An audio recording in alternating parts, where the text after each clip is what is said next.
Hello friends, welcome to all. ಇವತ್ತಿನ ಒಂದು ವಿಡಿಯೋದಲ್ಲಿ ಏನಪ್ಪ ಅಂದರೆ ಇಂಡಿಯನ್ ಪೋಸ್ಟ್ ಪೇಮೆಂಟ್ಸ್ ಬ್ಯಾಂಕ್ನಲ್ಲಿರುವಂಥ 2 ಹೆಲ್ತ್ ಇನ್ಶೂರೆನ್ಸ್ ಬಗ್ಗೆ ನಿಮಗೆ ಮಾಹಿತಿಯನ್ನು ತಿಳಿಸ್ಕೊಡ್ತಾ ಇದ್ದೀನಿ.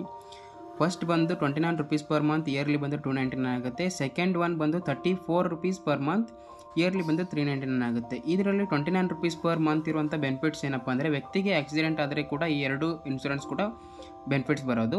₹29 ಪರ್ ಮಂತ್ ಬೆನಿಫಿಟ್ಸ್ ಏನಪ್ಪ ಅಂದರೆ ವ್ಯಕ್ತಿಗೆ ಆಕ್ಸಿಡೆಂಟ್ ಆದರೆ ಆತನಿಗೆ 60,000ವರೆಗೂ ಅಮೌಂಟ್ ಸಿಗುತ್ತೆ. ಇದಾದ ನಂತರ ಅದಕ್ಕಿಂತ ಹೆಚ್ಚಿನ ಏನಾದರೂ ಖರ್ಚಾದರೆ ಕೂಡ ನೀವೇ ನೋಡ್ಕೋಬೇಕು. ₹34 ಪರ್ ಮಂತಲ್ಲಿ ಬರುವಂಥ ಇನ್ಶೂರೆನ್ಸ್ ಏನಿದೆಯಪ್ಪ ಅಂದರೆ ಇಯರ್ಲಿ ಬಂದು $399 ಆಗುತ್ತೆ. ಇದರಲ್ಲಿ ವ್ಯಕ್ತಿಗೆ ಆಕ್ಸಿಡೆಂಟ್ ಆದರೆ ಪರ್ ಡೇ ₹1,000 ಸಿಗುತ್ತೆ. ಹಾಗೆ ವ್ಯಕ್ತಿ ಏನಾದರೂ ಡೆತ್ ಆದರೆ ಆತ ಕೊಟ್ಟಿರುವಂಥ ನಾಮಿನಿ ಹೆಸರಿಗೆ ₹10 ಲಕ್ಷ ಬಂದು ಡೆಪಾಸಿಟ್ ಆಗುತ್ತೆ. ಇದಲ್ಲದೆ ಇನ್ನೂ ಹೆಚ್ಚಿನ ಮಾಹಿತಿ ಏನಾದರೂ ನಿಮಗೆ ಬೇಕಾದಲ್ಲಿ ನಾನು ನಿಮಗೆ ತಿಳಿಸ್ಕೊಡ್ತೀನಿ. ಯಾವ ರೀತಿ ಅಪ್ಲೈ ಮಾಡೋದು, ಯಾವ ರೀತಿ ಈ ಒಂದು ಬೆನಿಫಿಟನ್ನು ಪಡ್ಕೊಳ್ಳೋದು, ಮಾಹಿತಿಯನ್ನು ಎಲ್ಲಿ ತಿಳ್ಕೊಳ್ಳೋದು ಅಂತ ನಿಮಗೆ ಹೆಚ್ಚಿನ ಮಾಹಿತಿ ಬೇಕಾದರೆ ಕಮೆಂಟ್ನಲ್ಲಿ ತಿಳಿಸಿ.